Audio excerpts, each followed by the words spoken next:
Om Namah Shivaya.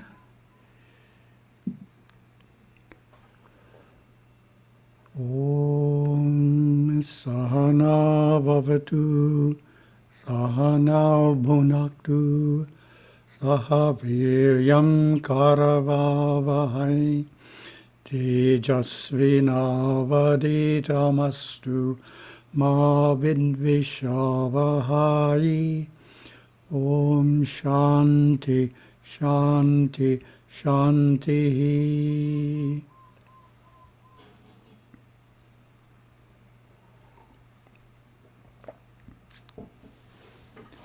Welcome, everyone.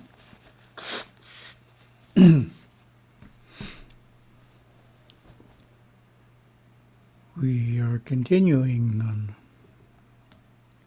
climbing the ladder of consciousness.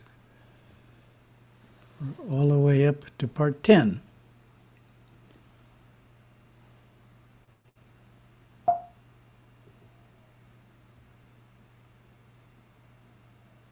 But just like we did recently, we're going to show one of the Irvan slides from Taka. This one's even earlier than the last one. The last one compared the pouring of the foundation to the current temple. This one shows the ground before the foundation was poured. And if you look closely, you'll see the center of the ground is a different color. That's because it's compacted gravel. Quite a few feet of compacted gravel are sitting under the temple to keep it from shifting. Because if you shift and your beams are made out of granite, that's not good, shall we say. And on the center, compacted gravel, if you look closely, you can see in white paint the outline of the temple. So here we go, watch closely.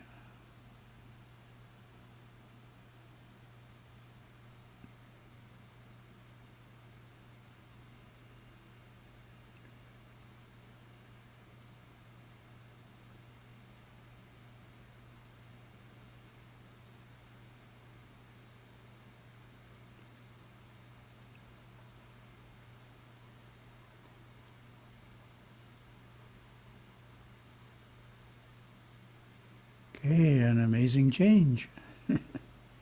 Only took some 20 years.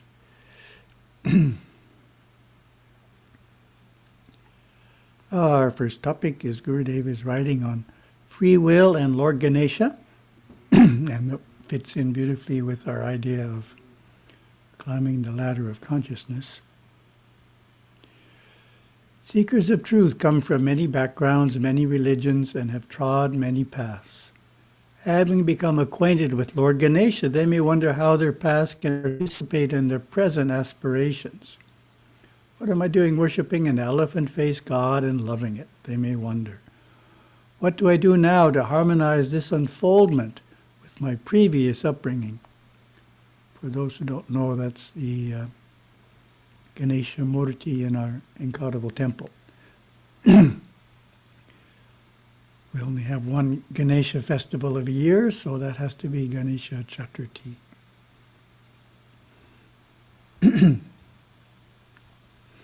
There is a way to reconcile this subconscious dilemma. Let's not pack it away in denial, as they say. Let's face up to the spiritual awakening.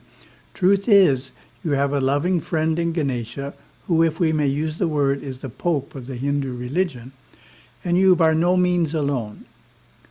1/4 of the human race is acquainted with Ganesha. 25% of the people on this planet, 1.25 billion, and that number is growing year by year.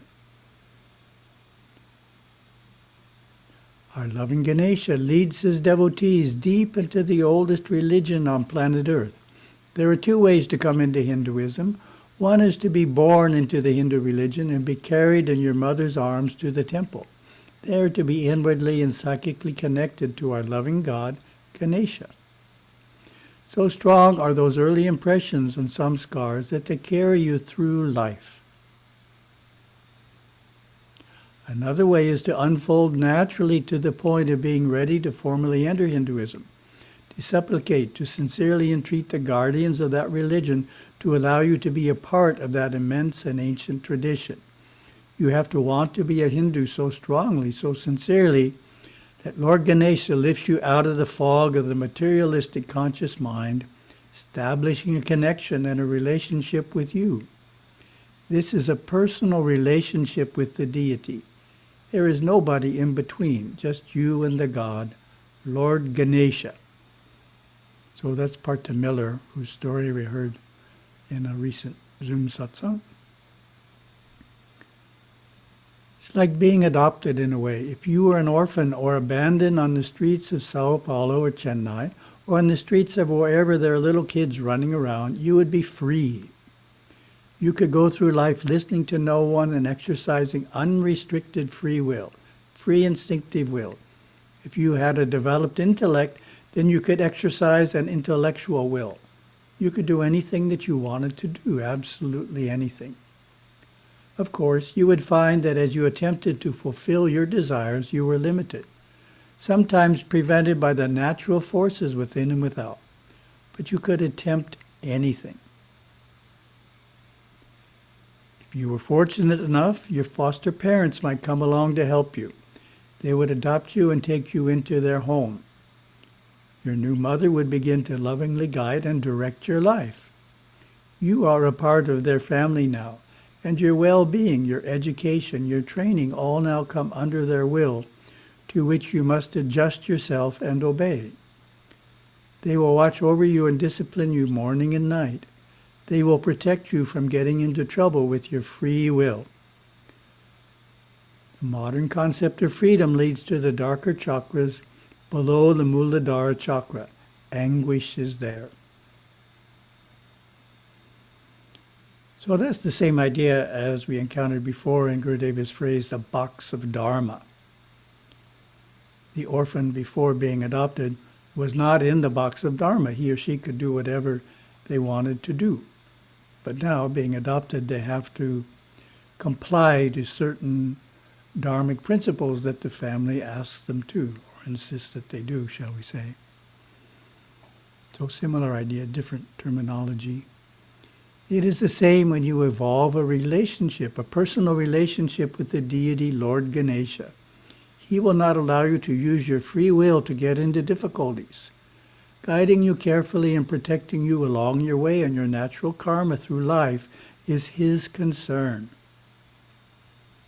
Someone once said, I worship Lord Shiva, I worship Lord Murugan, but I've never really gotten acquainted with Lord Ganesha. I responded, you worship Shiva and Lord Murugan, and that is wonderful. But unless you have established a personal relationship with Lord Ganesha, your worship of any of the gods is probably more according to your own thoughts and fancy than true worship. Until you have established a rapport with Lord Ganesha, you cannot establish a relationship with Krishna, Ayappa, Namman, Vishnu, Rama, Hanuman, Lakshmi, Sita, Radharani, Shiva, or Murugan outside of your own limited concepts. It is Ganesha who introduces you to the millions of gods of the Hindu pantheon. No one else. That is the way it works. Yes, little by little, slowly, imperceptibly, a relationship evolves. A very personal, loving relationship between the devotee and the elephant-faced god. Psychic protection is granted. Physical protection, mental and emotional protection are all granted as boons by him. He will not allow his devotees to use their free will, instinctive willfulness, to make more negative karma by getting into difficulties. Rather, he will guide them carefully, protecting them every moment along the way, so that their natural birth karmas may be worked through and good karma created by right living. Box of Dharma. This is his main concern. Lord Ganesha loves and cares for his devotees. Once the devotee is connected to him through the awakening of the Muladhara chakra, loneliness is never experienced. Ganesha is a truly wonderful, loving God. He has an extraordinary knack for unweaving complicated situations and making them simple. He can unweave his devotees from their karma, simplifying and purifying their lives. But this only happens after they have established a personal relationship with Him. Soon thereafter, changes begin to happen in their lives, and when they go through difficult times, they no longer become angry or live in fear or worry. When difficult times come, they know it is because they are being unwound from accumulated and congested difficult karmas, or being turned in a new direction altogether. They know that at such a time they have to consciously surrender their free instinctive willfulness and not fight the divine happenings, but allow the God's divine will to guide their life. Such is the spiritual path of total surrender, known as prapatti.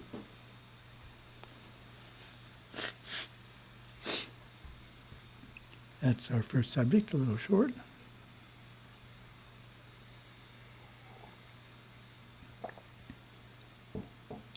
Next, we're looking at the 8 great Shaktis.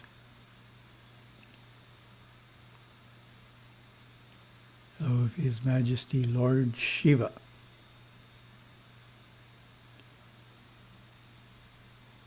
Oh, I'm sure you'll recall, those of you who were present last year, we did some of this last year. So we want to look at it again, having in mind how it relates to climbing the ladder of consciousness. So we weren't looking at it from that perspective before. Specifically, to climb the ladder of consciousness, we need to avoid functioning in any of the 5 abysses. So pay particular attention to the descriptions of each of the 5 abysses. Let's start with a comment on the concept of Shakti. A common symbolism is to depict the deity, such as Lord Shiva as male, and the God's energy or Shakti as his spouse. God is everywhere seen as the beloved couple. Philosophically, however, the caution is always made that God and God's energy are one, and the metaphor of the inseparable divine couple serves only to illustrate this oneness. An analogy that focuses on the energy aspect of Shakti is to think Shiva is the fire, Shakti is the heat of that fire. Each of the 8 Shaktis of God Shiva has a color. The first Shakti is yellow, the second is royal or sapphire blue, ruby red is the third, the fourth is green, Emerald Shakti, the 5th orange, the 6th light blue, the 7th lavender coming into purple, His Majesty's royal color, and the 8th is white, fading into colorlessness. These are similar to the colors that manifest in a rainbow. Okay, so we've got a little quiz question for everyone. Describe to yourself the first Shakti. What is the first Shakti?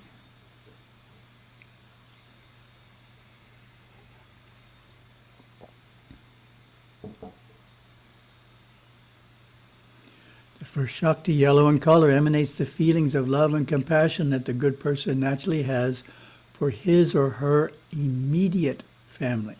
The key word is immediate family. Love and harmony within the nuclear or joint family is most important to all Hindus, and the beautiful feeling when it exists is the first Shakti of the Lord. So said another way, it's everybody living in the same home.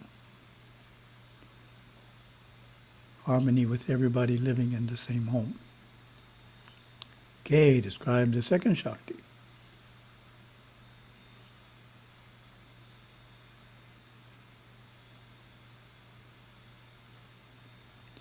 Second Shakti, sapphire blue in color, is the same feeling but extended to relatives, neighbors, and friends, all who are part of the extended family.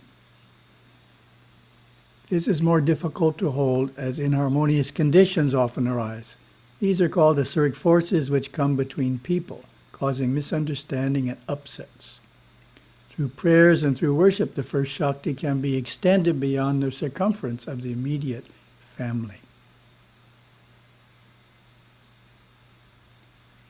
What's the third Shakti?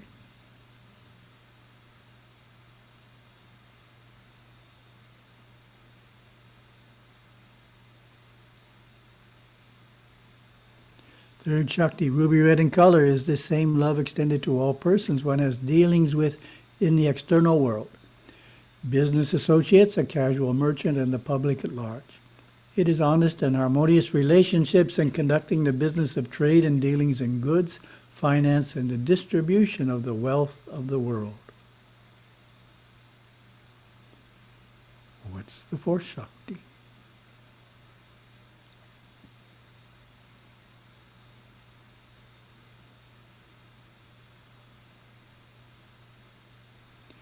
Fourth Shakti, emerald green in color, brings through the creative, intuitive mind the love of culture and all that it brings, religious formalities, and the respect and appreciation of discipline. Here we find the vibration of religion, which brings as a boon creativity in music, art, drama, and the dance. It is through the fourth Shakti that religious practices are performed consistently.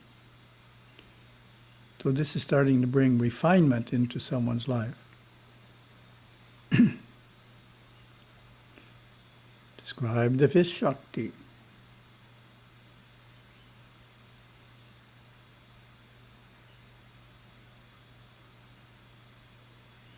Fifth Shakti, orange in color, extends into the wonderful feelings attained by the outpouring of love of God, Shiva, and the gods of Saivism. This gives us the added boon of being able to be charitable.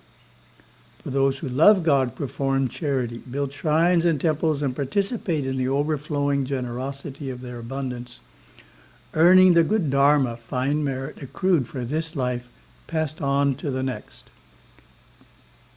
So sometimes individuals just say it's charity, but that's missing the logic.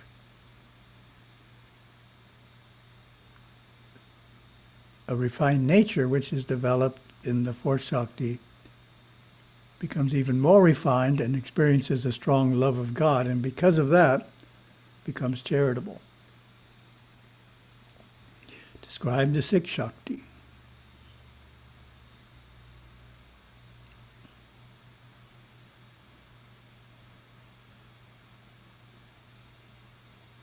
Getting a little more abstract here. Sikh Shakti, light blue in color, is only felt in yogic meditation when the crown of the head becomes the temple, the high-pitched D-tone ringing within it like a temple bell, and the Kundalini awakened, the camphor light aglow. The Sikh Shakti entrusted to Lord Murugan is that of yoga, the awakening of the Kundalini, which should never be vied for until the first 5 vibratory rates of the Lord have been maintained and are a natural part of one's life.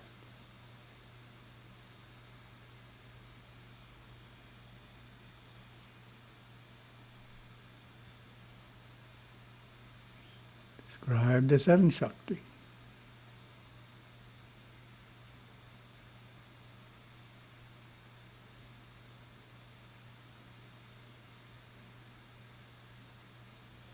Seven Shakti, lavender in color, is the great ray of the giving forth of spiritual teachings from the brink of the Absolute, at which point Lord Shiva and his son Lord Murugan merge. This great Shakti is held by the rishis and the saints of our religion. Lord Murugan himself is the preceptor of all of our religion. The yogi, thus locked in his own yoke, finds himself seated on the fifth Shakti, supported by the lotus petals of the other 4.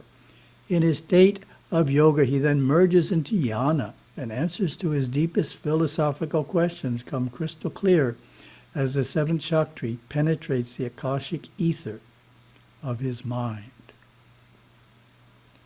Okay, we'll see anyone remembers the eighth Shakti.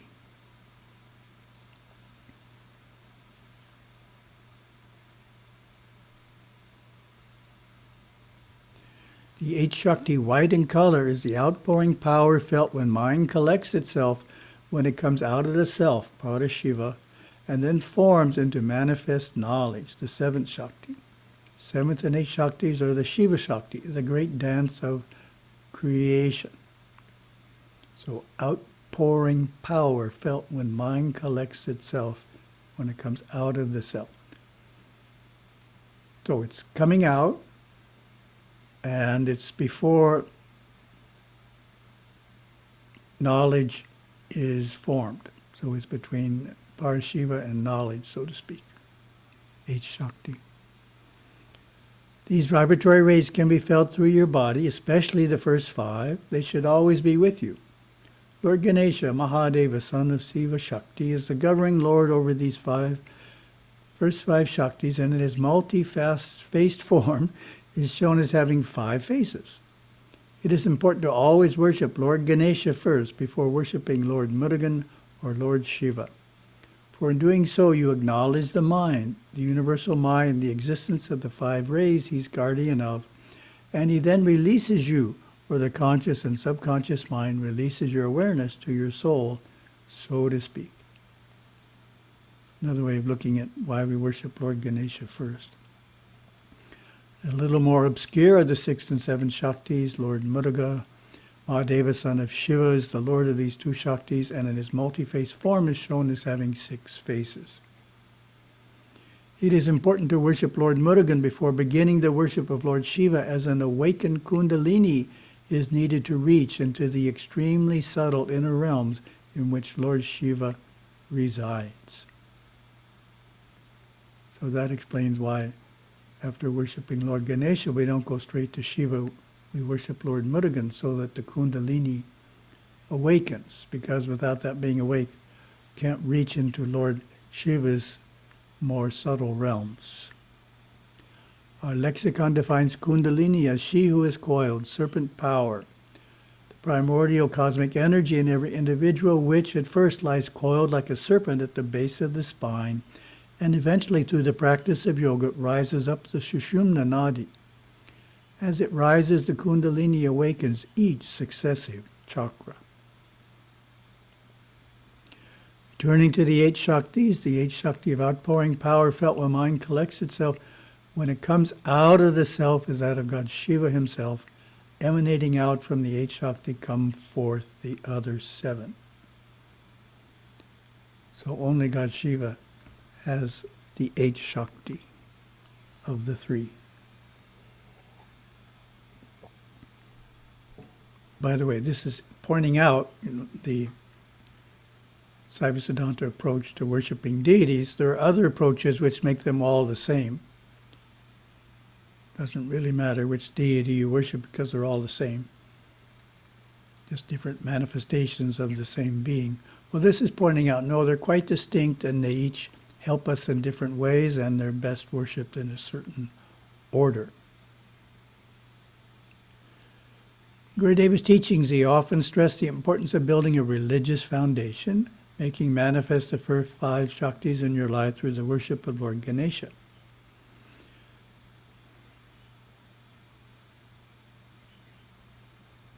Ganesha worship is the age-old religious pattern performed through eons of time, not uncommon too, but found in each of the 11 religions of the world in multitudes of faiths. The height of religious experience in many religions is to uphold the first 5 Shaktis. So that's how we started back in the first part of Climbing the Ladder of Consciousness. We were explaining that what all religions have in common is following virtue and fulfilling duty. So Lord Ganesha encompasses all of that, which is the foundation. But Hinduism doesn't stop there, it has much more. This is basically the extent of religion, for once religion is secured in one's life, yoga, finding the temple within, going into that temple, merging within the sanctum sanctorum with Supreme God Shiva is the next and most natural unfoldment. Most importantly, coming out of the practice of yoga, the Hindu who practices yoga has the firm foundation of the vibratory rates flowing through his nerve system of the first 5 Shaktis of Lord Shiva, maintaining within him through his personal association with Lord Ganesha. Thus he does not fall into an abyss. So now we're coming to the part that's we can look at in terms of thinking about climbing the ladder of consciousness. What is the abyss? It is the way of adharma and the fate of those who neglect religious practices or fall from any vows they may have taken along the way. There are 5 abysses, and they are the exact opposites in vibration to the first 5 Shaktis, so carefully guided by Lord Ganesha.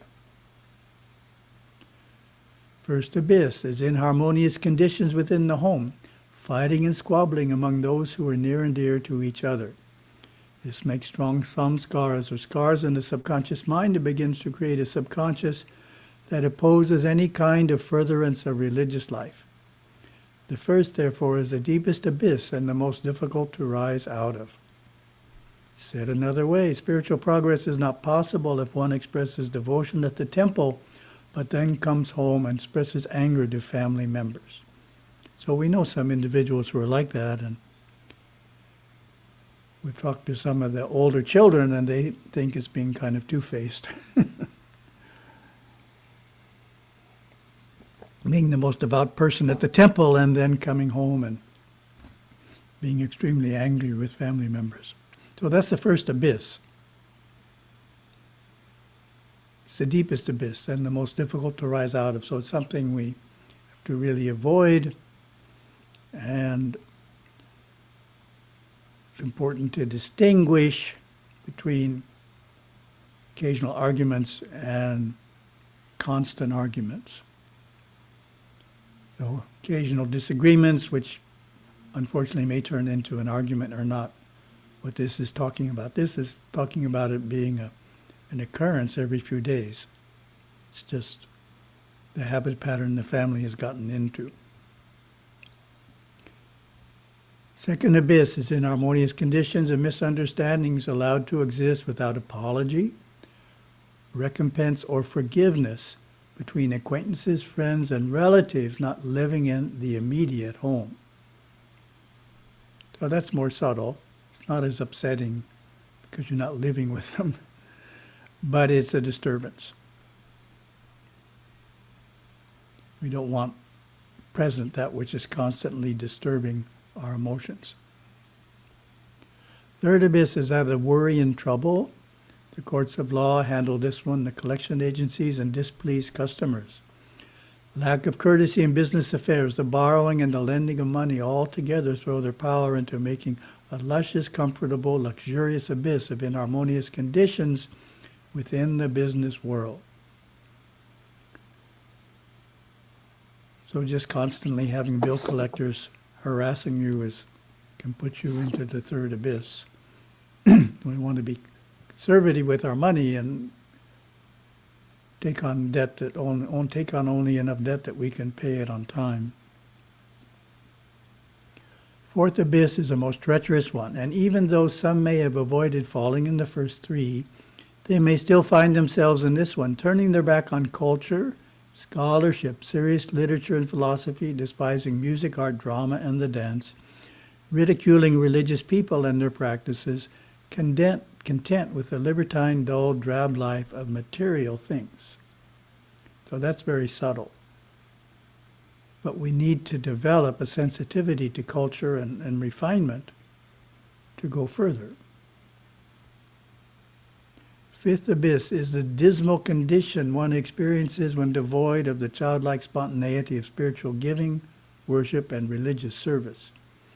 When this abyss grips and shrouds the soul, it is the negative vibration felt by the person who feels nothing when he goes to the temple, sees the deity as a piece of stone or metal, and who observes and faults those around him. In the realm of Lord Muruga, there are no abysses. Neither the Sikh Shakti nor the seventh have a corresponding abyss. However, once these two Shaktis are sought for through the practice of Kundalini Yoga, the force of them will fling the yogi back into the 5 positive Shaktis of the Lord, or one or more of the 5 abysses of the Asuras. It is plain to see that the doors of each abyss must be firmly closed, sealed off, before serious yoga practice is sought for or performed. Gurudeva says that another way. He says, when the Kundalini is active and you're experiencing the higher chakras, it not only intensifies the higher chakras, it intensifies all the chakras. So if you have some weak habit patterns relating to one of the lower chakras, it can throw you into an abyss. So we need a good foundation. There were 13 vibratory rates in all, 8 are positive and 5 are negative. Within all of them, beings live in the first world and the second world. The devas and the asuras are thusly explained. In Hindu mythology, there is as much reference made to the asura as to the deva, and this is because the devas live within the first and second worlds in the first 5 Shaktis. The asuras live within the first and second worlds within the first 5 negative force fields. It is this that makes duality seem real, and it is all of Lord Shiva, both the negative and the positive. The asuras and the devas within the realm of Lord Ganesha. Each asura could well be likened to a deva in an abyss, not to be feared, but prayed for and lifted out into the harmonious force fields. Asuric forces are not a counterpart to good, nor do they equally balance good. They are counterbalanced by the 6th, 7th, and 8th Shaktis. It's the end of that topic.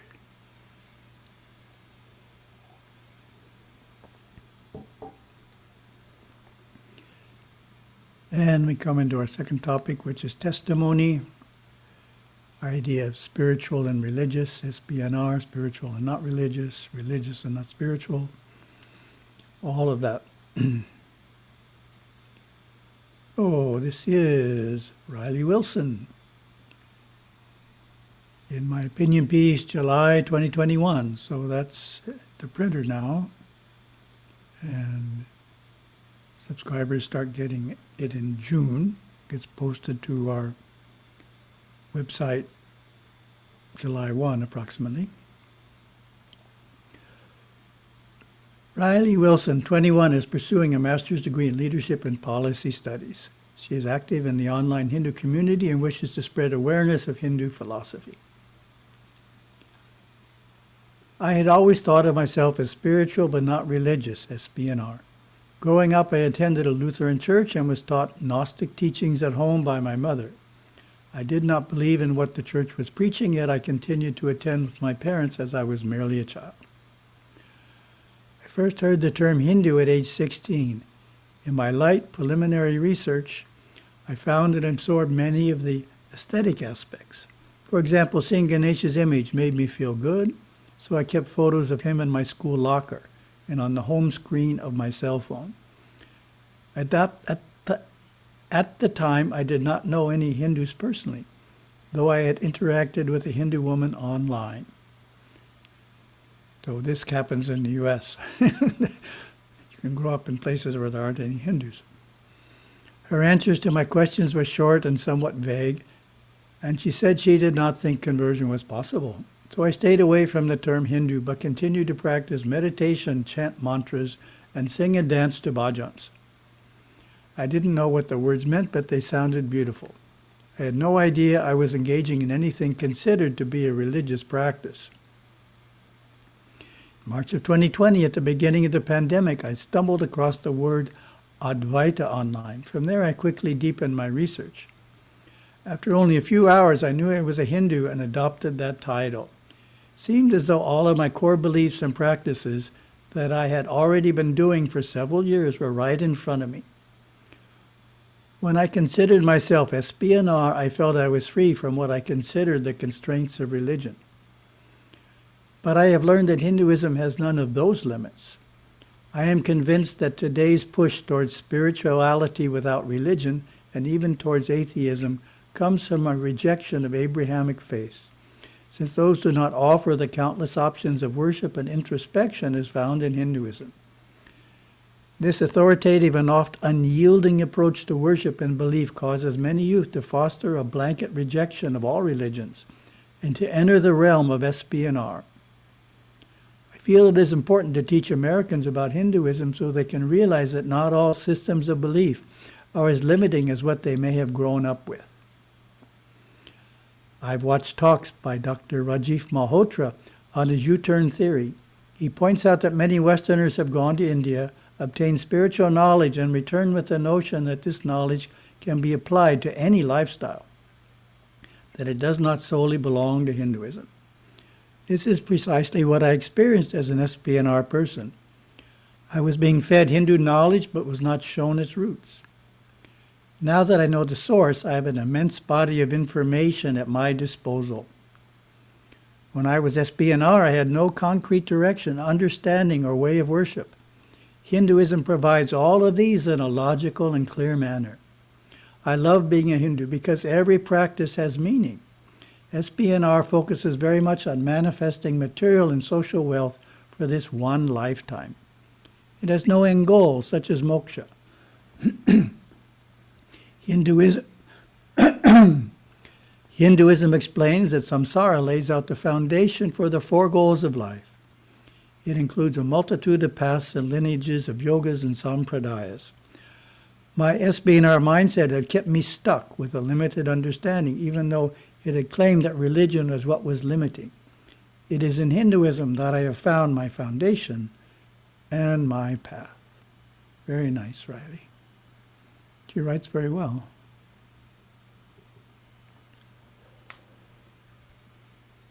Thank you very much.